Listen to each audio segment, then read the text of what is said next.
nous allons donc parler du chapitre 501 de Fairy Tail. Et avant toute chose, je voulais préciser un truc, c'est que j'ai vérifié un peu, et il semblerait que le chapitre 499 soit un chapitre de fin de tome. Donc un chapitre en gros où la mort de Juvia aurait conclu un tome, et donc en gros il aurait fallu attendre 3 mois avant d'avoir la réponse dans le tome suivant.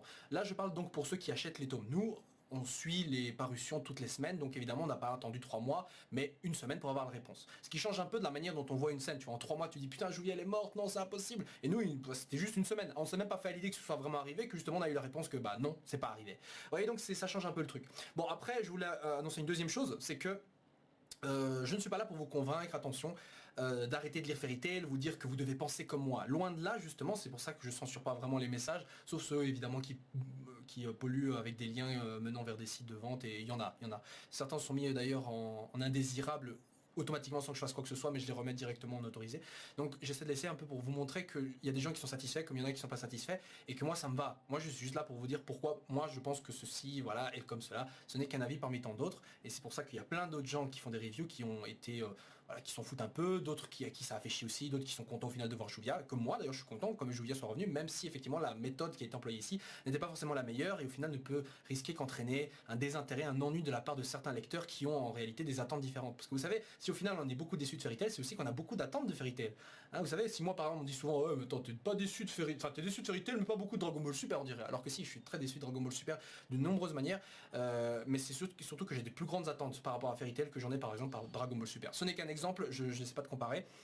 Mais pour vous dire, si je suis autant déçu, effectivement, c'est donc que j'ai d'autres attentes. Certains, en fait, lisent Fairy Tail d'une manière en se disant, voilà, ça, je savais déjà, donc je suis pas déçu. D'un autre côté, ça veut aussi dire que quelqu'un qui lit Fairy Tail, qui lit la mort de Juvia ou de Gagil et qui s'en fout en se disant, c'est bon, ils vont survivre, se met déjà dans l'optique de se dire qu'il ne devra jamais se séparer d'un personnage, qu'il n'y a aucune prise de risque, qu'il n'y aura donc pas de grand danger, il n'y aura pas de résultat, il n'y aura pas de conséquences, il n'y aura pas ces choses-là dans Fairy Tail, il y aura juste une ligne droite sans vraiment de gros détours, il n'y aura plus de surprise, et de ce fait là, ils liront presque le manga avec ennui, en dehors évidemment des révélations de l'histoire, mais moi personnellement si ça m'arrivait, je serais ennuyé par le manga et je l'arrêterais.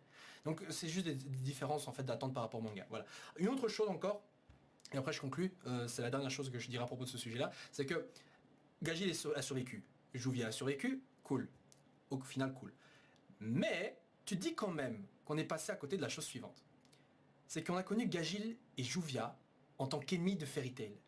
Et on leur aurait dit au revoir en tant que défenseurs de Fairy Tail. Des personnages qu'on a connus voulant détruire Fairy Tail seraient morts en la protégeant.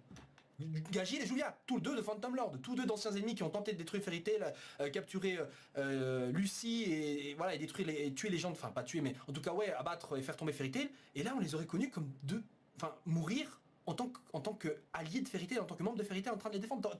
Tu vois l'évolution là? Un ancien ennemi devenu allié, à tel point que les gars ils sont morts en la protégeant. Ça aurait été une belle image je trouve, mais bon ça on peut dire au revoir, voilà. Dans la poubelle. Bon passons à la côté. Passons à la suite, pardon, dans ce chapitre aussi, parce que là ça fait pratiquement 4 minutes qu'on n'a pas parlé. Donc, deux chapitres. Donc dans ce chapitre aussi nous avons donc Brandish confronté à Lucy. Maintenant évidemment il n'y a pas de doute, j'avais aucun doute sur le fait suivant, c'est que Brandish allait totalement dominer le combat. Et au vu de la magie déjà très cheatée qu'avait Brandish, ça m'étonne pas que justement Lucy, malgré les transformations, d'ailleurs avec un super design je trouve, surtout celle de Scorpio, malgré les pouvoirs qu'elle met en avant, surtout le Aqua Metria, donc l'apparence de Aquarius, comme quoi elle peut utiliser ce pouvoir sans forcément avoir besoin de la clé d'Aquarius. Donc en gros c'est une Stardress, donc les Stardress évidemment on n'a pas besoin d'invoquer les esprits ou même de les posséder. Enfin, peut-être Aquarius est l'exception même, juste pour le fait qu'elle puisse le mettre sans qu'elle possède l'esprit. Néanmoins, malgré tout cela, ça ne sert à rien contre Brandish qui peut contrer justement ses magies en compressant sa magie, en diminuant la taille de Lucy. Et c'est assez clair que Brandish ne se donnait pas à fond. Je veux dire, elle aurait pu rapetissir Lucy d'une taille tellement petite qu'elle aurait rien pu faire. Et lui redonne sa taille parce que elle est un peu chiante et rapide comme ça. Et justement, je me suis posé la question suivante. Pourquoi est-ce que Lucy est capable d'utiliser sa magie comme ça, même en taille réduite? Parce qu'en fait, ça me rappelle justement Hollow, vous savez, le gars qui servait Brandish. Eh bien, il avait été réduit à sa toute petite taille et il était devenu inoffensif. Il pouvait plus utiliser sa magie spatio-temporelle, etc. Il pouvait rien faire. Vous pouvez me dire que c'est parce que justement Hollow servait Brandish, mais on voit bien qu'après, à un moment donné, il a attendu d'avoir sa taille pour faire quelque chose, alors que sa magie qui peut justement contrôler les dimensions, il n'a pas forcément d'être besoin au grand petit pour que ce soit efficace. Tu vois, il peut envoyer des gens dans d'autres dimensions en étant petit. Ou alors, ça affecte la magie. Mais bon, on voit bien que Lucy, franchement, ça la rend pas forcément plus inoffensive que ça. Ça la rend peut-être plus ennuyante parce que c'est une petite cible, etc. Mais voilà, c'était un petit point qui me chiffonnait. En dehors de ça, donc malgré donc la badessitude de Brandish, et personnellement je la trouvais mieux avec sa veste. Comme ça, sans sa veste, on dirait juste une meuf de la plage qui revient. Enfin, bon, peu importe. Passons, mais en tout cas, c'était un beau combat, même si encore une fois là, c'est évident qu'il allait gagner. Et en fait, t'as donc Di Maria qui était pas très loin et qui regardait le combat. Et puis justement, t'avais aussi Natsu qui était mis à terre puisque justement Brandish étant redevenu une ennemie, avait redonné la taille donc de la tumeur de Natsu, lui a redonné sa taille initiale. Donc du coup, Natsu à terre et sur le bord de la mort. Alors on sait pas si c'est un combat chronométré minute par minute parce que Natsu souffrait en fait quand il a vu la tumeur au début, mais il n'était pas tout de suite en train de mourir, quoi. Je veux dire, son état était grave, critique. Là, j'imagine que c'est plus ou moins la même chose. Et je me dis, si elle peut grandir la taille de la tumeur, elle aurait pu instantanément tuer Natsu. Elle aurait pu instantanément buter Natsu. Et c'est Di Maria qui confirme la chose en disant que, en fait, Brandish avait remarqué que Di Maria donc les regardait. Et donc, du coup, elle faisait semblant de combattre Lucy, genre sérieusement, alors qu'en fait, pas du tout. Di Maria dit bien que Brandish aurait été capable d'augmenter la taille des organes internes de Lucy ou de Natsu et de les faire imploser, quoi. Vous voyez que cette magie est ultra abusée. Et pour moi, Brandish, au vu de cela, est une des Spriggan les plus, et pour moi, bien plus dangereuse qu'un God Serena, limite, tu vois. Bon, maintenant, on peut effectivement se dire, ok, la magie de Brandish, elle, dans un autre sens, n'affecte pas visiblement ceux qui ont un niveau de puissance magique supérieur égal à elle. Parce qu'on voit bien que, par exemple, sur Nine Heart, sa magie donc n'a pas fonctionné. Est-ce que c'est en partie dû au boost de puissance que lui a donné Eileen, ce qui est grandement probable, ou alors juste parce que Eileen lui a fourni une sorte de protection ou un truc comme ça, c'est aussi probable. Néanmoins, cette magie, et c'est une magie instant kill, c'est un one shot, c'est une magie de one shot ça. Je veux dire, bam, comme ça, elle explose qui elle veut. Elle aurait pu tuer n'importe qui. Bon, j'aimerais pas évidemment faire imploser de l'intérieur Acnologia, vu que lui, il a une magie tellement supérieure que la magie de Brandish ne marche plus. Mais là, franchement, cette magie de contrôle de la masse, c'est un truc de barge. Enfin, de la masse et le poids, parce qu'en même temps, en variant la masse, elle change aussi le poids de l'adversaire, donc ça revient au même. Mais c'est quand même ultra abusé comme magie. Et je pense que c'est pas pour rien qu'on l'a connue comme une des premières Spriggan, et c'est surtout pas pour rien que Brandish est en quelque sorte en phase de devenir une alliée de Lucy, parce que c'est vrai, elle veut affronter Lucy. D'un autre côté, je pense qu'elle n'aurait pas décidé, enfin elle n'aurait pas voulu combattre, elle n'aurait pas décidé donc de combattre Lucy si Di Maria n'était pas là en train de la regarder. Pour le coup, donc Di Maria prononce cela comme une trahison de la même manière que Nineheart a vu Brandish comme une traîtresse, pardon.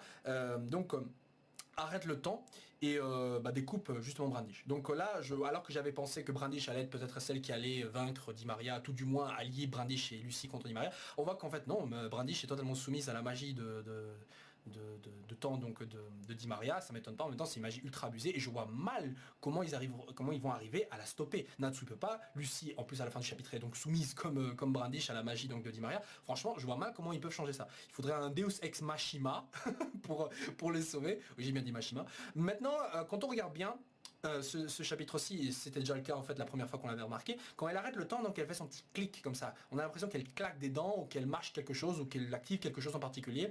Et j'imagine que ce détail-là qu'on a vu à 2-3 reprises ici dans ce chapitre-ci sera en fait le début en fait de la raison pour laquelle Di Maria va être vaincue. Dans le sens, ils vont peut-être trouver une connerie, genre si par exemple la magie Di Maria s'active quand elle claque des dents, genre comme ça, et il est possible, ou qu'elle croque un truc, il est possible que Brandish, peut-être connaissant le secret, ne le connaissant pas mais va le découvrir, va réduire la taille du machin, empêchant donc Di Maria d'utiliser sa magie pour stopper le temps, mais va passer alors en God Soul. C'est-à-dire que là, ils vont donc pouvoir l'affronter, je dirais pas sur un terrain égal, mais vont pouvoir l'affronter plus facilement, parce qu'arrêter le temps, c'est magie invincible. Alors que God Soul, voilà, c'est une question de puissance, vitesse, etc. Bon, pas forcément besoin d'être un God Soul pour vaincre une forme de God. Tu vois, ce serait logique que oui, maintenant, bon, voilà. Après, en dehors de ça, je vois mal, tout ce qu'il faudrait, c'est limite amener un Guildart qui traînait par-ci par-là, mais bon, ils sont très loin, donc je vois mal comment ils pourront faire. Voilà. En dehors de ce détail-là, d'ailleurs, Nineheart toujours à terre, donc a vraiment été one shot pour montrer donc Natsu en tant que super fort, que personnage super fort. Et la semaine passée, quand j'avais dit que c'était un peu chiant de voir ça, on m'a répondu en partie, oui, mais tu sais, à ce stade-ci, c'est normal que Natsu one shot des personnages comme ça. Et je suis totalement d'accord. Je suis totalement d'accord que ce stade-ci, ça m'étonne pas de voir Natsu péter la gueule à certains Spriggan, tu vois. Le fait est que Nineheart a juste été ramené là pour cela.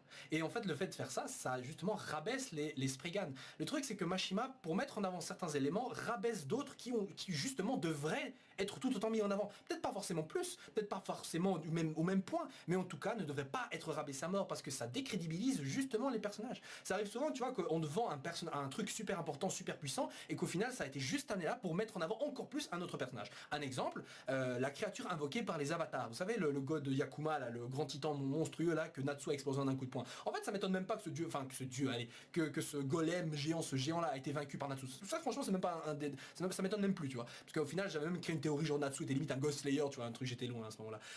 Mais le fait est que justement, tout l'arc narratif menait au climax, un climax où justement, tu avais la naissance de cette créature qui promettait un super combat, où on allait peut-être voir les progrès et ainsi de suite. Et bah non, c'était juste pour que Natsu l'explose en un seul coup de poing.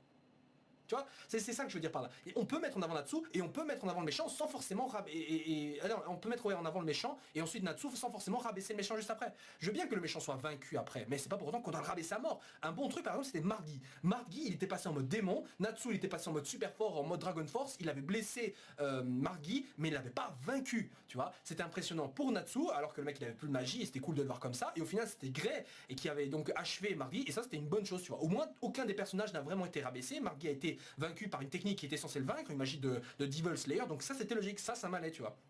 Mais dans le cas où tu vas mettre des méchants super badass et super stylés et pour les exploser en un coup juste après, pour mettre en avant notre personnage, ça je trouve que c'est limite parce que ça décrédibilise, je le répète, les personnages. Et le truc c'est que cet exemple-là, tu peux l'appliquer en partie avec Jacob Alessio par exemple et sa peur de voir des boobs alors que c'est soi-disant un assassin, etc.